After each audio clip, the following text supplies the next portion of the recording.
Hey there, everybody. It's Tuesday. Tuesday. It's Tuesday evening, and it's uh, high time that we had another Cinderella Diaries. Um, I'm sure you can see. No, this is not a green screen behind me. I'm actually at the office today, my external office, and that, my ladies, is a gorgeous sunset. That the camera in no way does justice, but this I get to enjoy it in real life as we get set for another Cinderella Diaries episode because there is so much that I want to share. Um, I guess today I want to talk about how we have to be advocates for ourselves and for those around us. And I will start by sharing with you a story. So, first of all, let me just remind you that Cinderella Stories is all about sharing the stories and experiences of women who have made the decision to step out of their fairy tales and made the choice to live the life of their dreams. And the steps, the experiences, they went through to get there. It is my honor to share those stories. Some of them are my own personal stories, and some of them are stories of women that I have met who have granted me permission to share those with you. But I'm so thankful that you can join me every week at this time as I share these stories with you. The intention is that you are empowered, you're inspired, and you can be equipped to step out and create your own life of your dreams.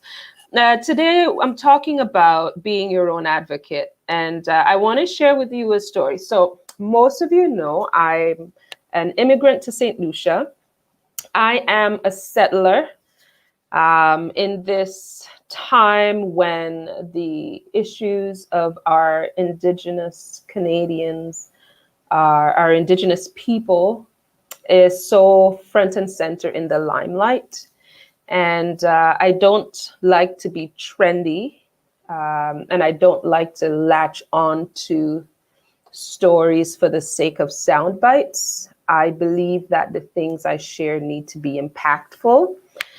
However, when I was deciding what to talk about, I thought this is a good place to bring it because the stories of the stories that we have heard recently, and for those of us who are people who look into where we came from and what it takes to get here, the stories that we have heard are stories of people on an individual basis and on a community level who have chosen to be advocates for themselves.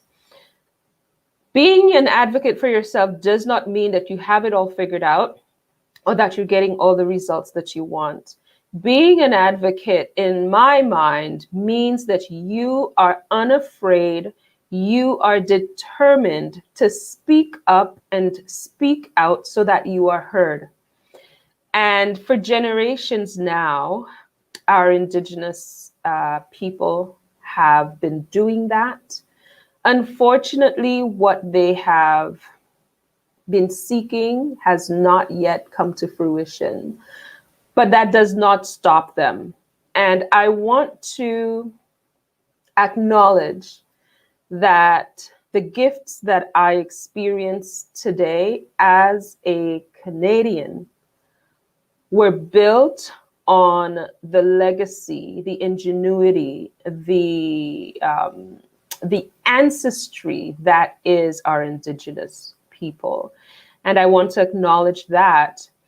But also, I want to say this to every woman, every possible Cinderella. Maybe you're an undercover Cinderella. Maybe your story is one where you're still stuck with that fairy godmother over your head. I want everyone listening to know this. When you advocate for yourself, you have no choice but to also advocate for others who are in similar situations as yourself. And as an advocate, we're going to stand in solidarity. We're going to stand together. I want to share with you an experience I had. My husband and I, we were probably in Canada for maybe 2 years at the time, maybe 3 years.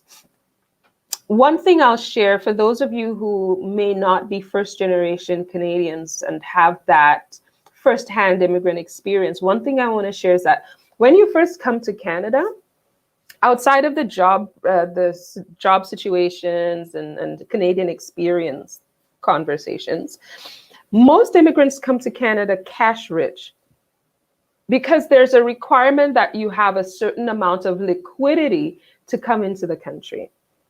So that was pretty much my husband and I. That was our situation. We had cash. We didn't yet have access to credit. A lot of the programs that are out now for immigrants, they were not available back then. And that was 20 years ago. Oh, my goodness. But what we did know is that we were working and we had a stash of cash. We made the mistake of keeping that stash of cash in a bank account, and unbeknownst to us, learning things and having experiences, someone, I still don't know who it is to this day, but someone had copied our debit card. Someone had made skimmed the information of our card. And in the space of one evening, or probably a few hours in one day, that person went and cleared our account out. Let me tell you how I found out. I went to do groceries. At the time, it's just my husband and I, so it's not any huge grocery bill. I can tell you that the bill was a little over $20. And I swiped my debit card to pay for my groceries. And the response from the machine was, they can't process it, insufficient funds. I had that experience, and I'm at the grocer waiting to pay for my little bit of groceries, and I couldn't pay for it. Embarrassment to the hilt. I didn't know what was going on at the time, but imagine knowing what I know was in the bank and swiping for 20 some odd dollars. That made no sense to me. So I was very confused. I thought there must be something wrong. At that time, our bank of choice, it was one of the big fives. Our bank of choice was already closed down for the evening, but I'm stressing now because obviously something is wrong. So I go to the bank the next day, and this is my experience because my husband went to work, and this is me taking it on. That's another Cinderella episode, but this is me dealing with the stuff that hits the fan, usually falls in my deck to deal with. But this is me going to the bank and figuring out what just happened.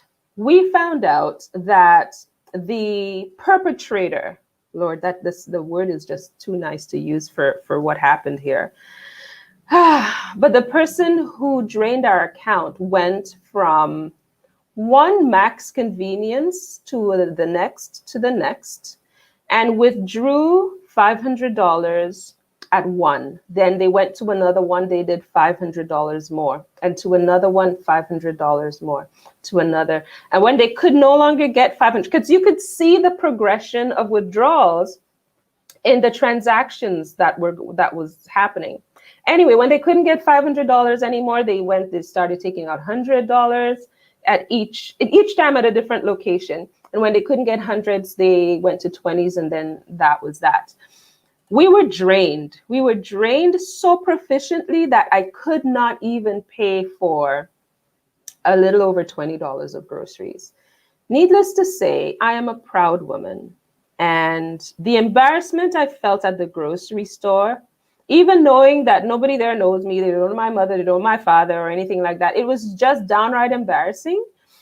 But it was also around the time when my rent was due. So not only could I not pay for the groceries, I also couldn't pay for my rent. That is not what I want to share. That detail you need to know. But here's where I want you to go with me. I want you to go with me to the bank. that next day when all of these transactions are showing on my account. And I'm saying to the attendant, to the customer service representative, these are not mine. So they've said to me, go see, I guess, a senior person in the bank, maybe the manager. I'm not quite sure the title he held at the time. So eventually I got to sit at the desk of someone in a position to help me. At least that's what I thought. I explained the situation, and by then I'm stressing, I'm hyperventilating. It's not good. I'm trying to hold it together because I have literally no money. I spoke to the manager, and the manager said to me, oh, it looks like this thing, someone has compromised your account. And, we need to look into what has happened here. So I said, okay, please look into it. When are you going to have this done? He said to me, 3 to 4 weeks. This man said to me 3 to 4 weeks. And I remembered sitting there and breaking down. I cried because there's no way I was able to meet my financial obligations in that space and time. And I had no family here. You have to know, it was just my husband and I. So there was nobody to, back in the island, someone would bring you a little sugar, bring you a little bit of salt, some flour or something. No, we didn't have that at this point. My sister had gone back to the US. And it was just my husband and I. So I cried. I sat there and I cried. And when he saw that I was distraught, the manager says, oh, whatever, don't worry about it. Just put it on your credit card, just put it on your credit card, a Visa or whatever. And I said, I don't have any. And he had no compassion at all. He said, well, we'll just wait the 3 to 4 weeks. I remember leaving the bank.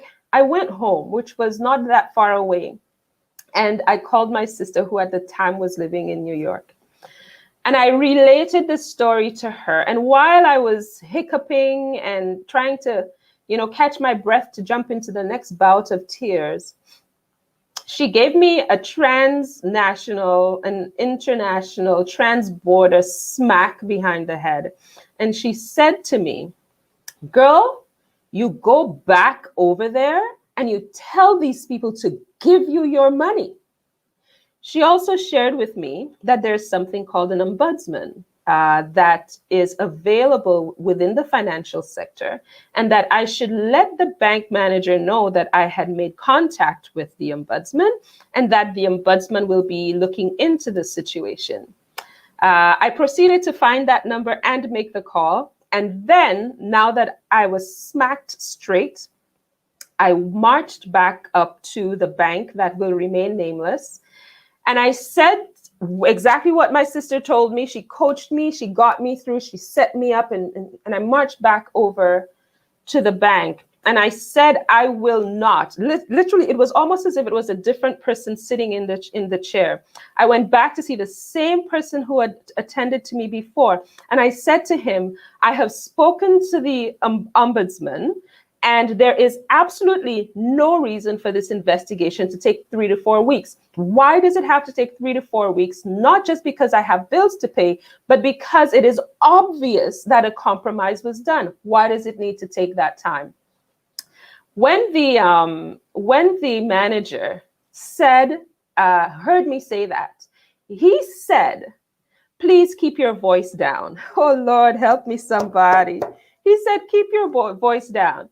And I said to that man, I said, I will not keep my voice down. I need to ensure that you hear me. And if necessary, I will ensure that every customer on the line outside understands what is happening in this office.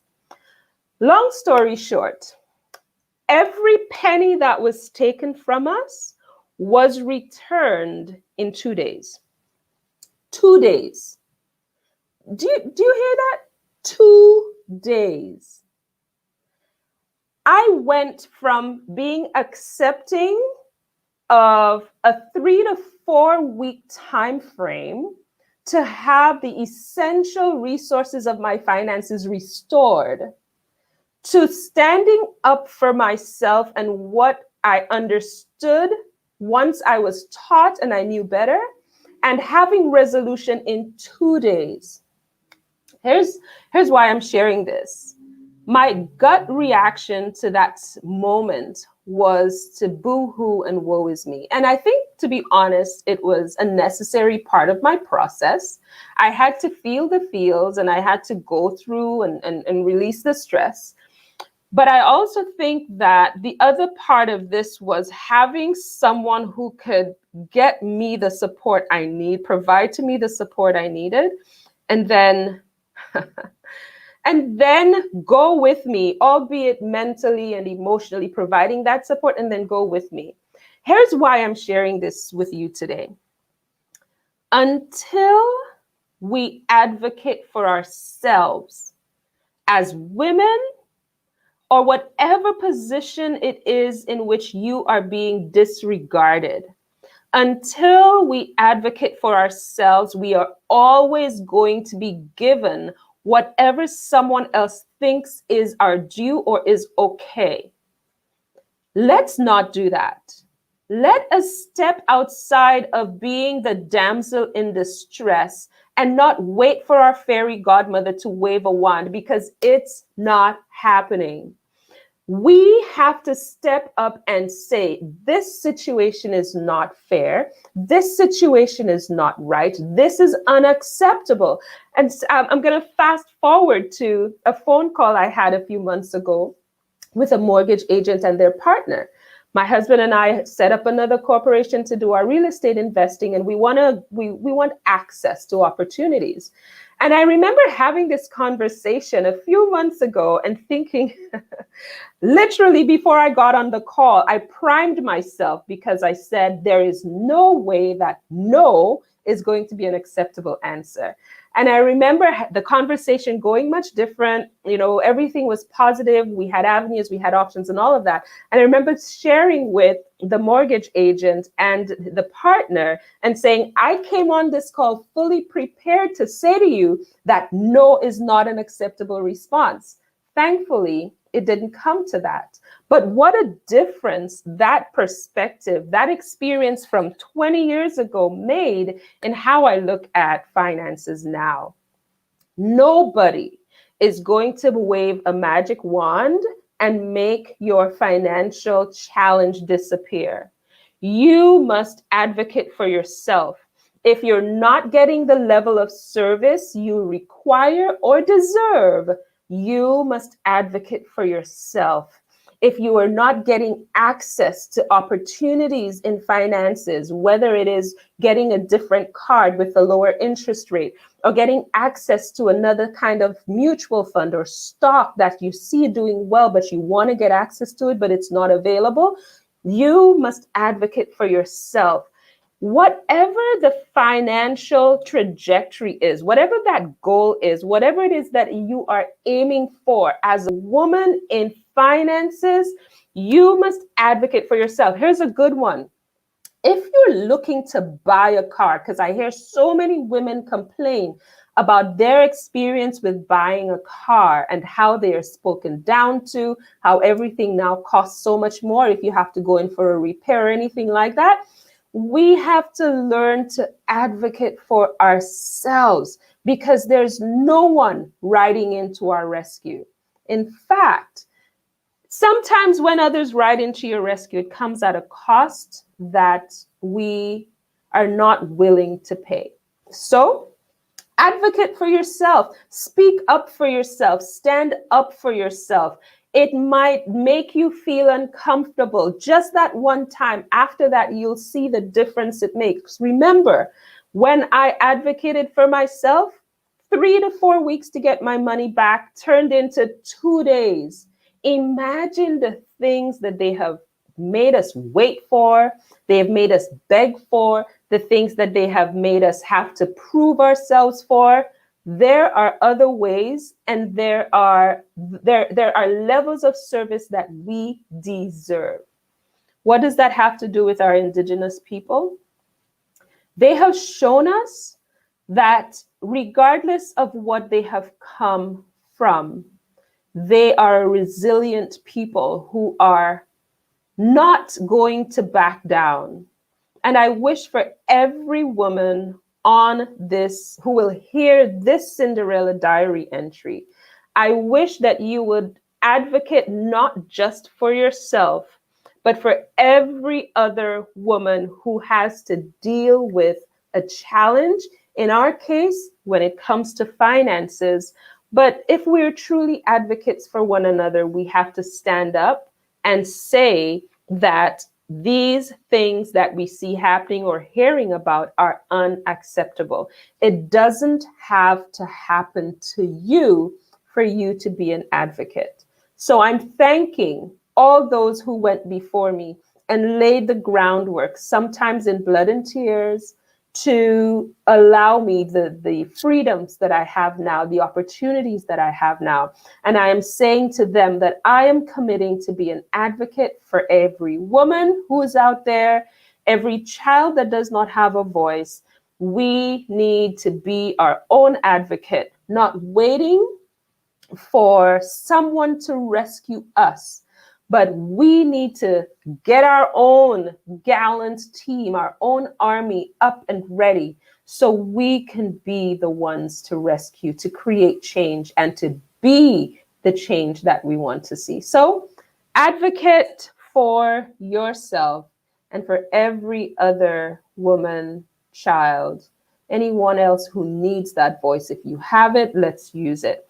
So thank you for joining me on this Cinderella diary. I hope and pray that you have had some nugget that has inspired you, some nugget that has helped you see things a little differently.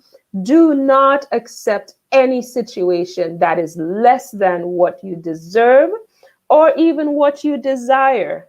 Find your way around it. Stand up strong and advocate for yourself. Take care.